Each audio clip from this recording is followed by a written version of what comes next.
So welcome back to another video, and in today's video I'm just going to show some new pickups and what you can actually purchase these for. So the first two banknotes I have is Italian banknotes. So this is one from the 70s, and how you can actually tell what date it is this one's 1982. So from the 70s and 80s they used this banknote, 1,000 lira. It was equivalent to about $1. So plus I'll take a few back lira, and this one actually has a few tears that I didn't actually see before. But as you can see, the serial number is also nearly good. If that 6 was a 0 or 1, it'd be perfect banknote. It's actually quite a nice banknote. I cannot remember what the building is, but it looks like something that they might have actually built in Venice. Okay, and you've got the information in there. Canfarini Incorporated. So you can actually look that up. Should actually find some information. And on the front we have the Venetian Marco Polo, and here we have dragons and birds in the background.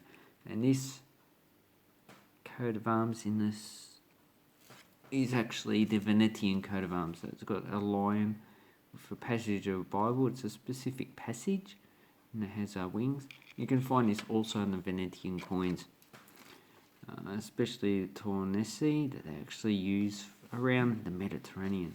The watermark is also Marco Polo. As you can see, it has this nice pattern here. Looks like a carpet type pattern.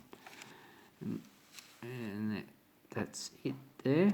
And these banknotes actually, they only cost a few dollars. You can probably pick them up for $5 or less. So that's actually a nice banknote. And then we have a banknote from the 90s. So this is the last series of the Italian lira. 10,000 is equivalent to about $10. These banknotes you can actually pick up for about, yes, $10. And once again, we've got a Venetian coat of arms, and I believe Volta. So this is actually the voltage device for the first battery. From memory, that's what I actually read about it.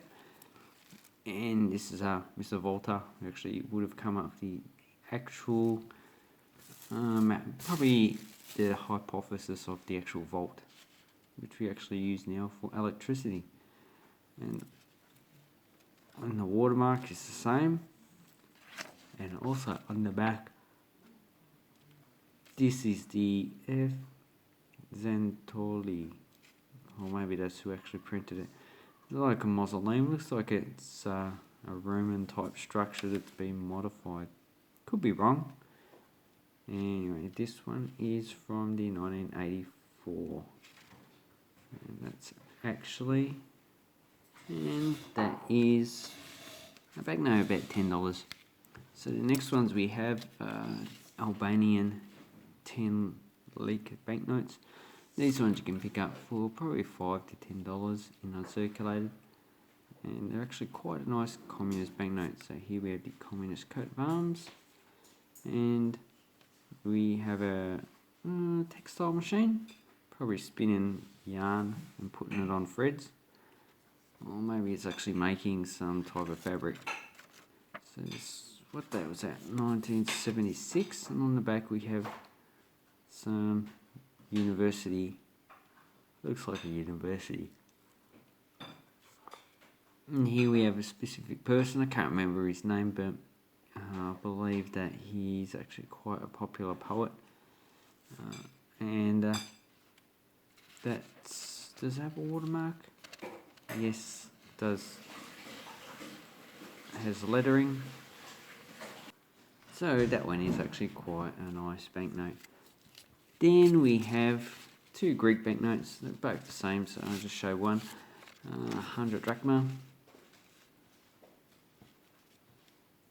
And this one's issued 1978, as we have the date there. And on the front we have a Athena. Then we have the watermark. Looks like Apollo.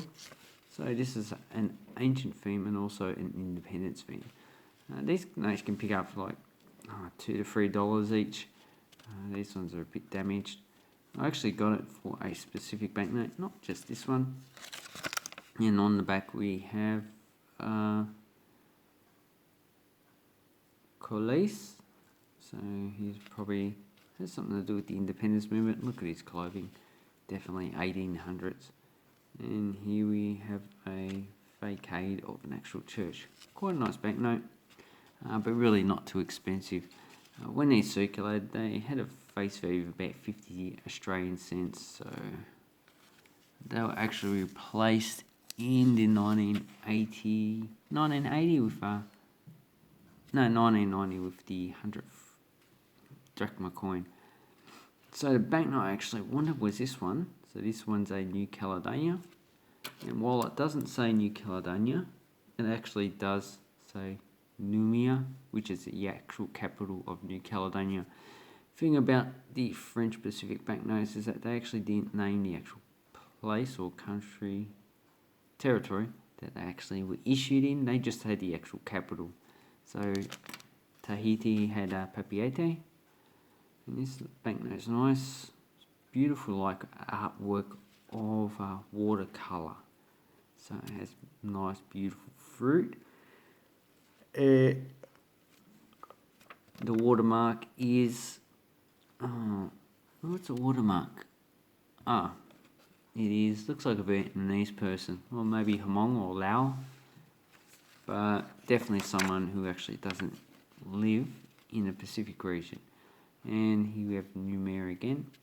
And this side we have, looks like someone dressed up as a Roman senator or someone. This might be who actually, it's a shepherd. There's a funny instrument, can't remember the name of it. Looks like there's another shepherd in the background. So this definitely has an ancient Greek or Roman feel. Quite a nice banknote, issued by the Bank of Indochina, who no longer issue banknotes. And it's a 20 franc. So the cheapest I've seen these is actually $10, but I would say you're probably paying just a little bit more for one of these banknotes. Probably $20. I don't see them all that often. So these ones were actually issued between, I think, 1953 and 1963. When they were actually replaced by the 20 franc coin, which I actually currently use. And as a normal type of numbering that actually are on all banknotes that France issued at the time. So it's actually quite nice. This is one of my favourite that I actually got from this lot.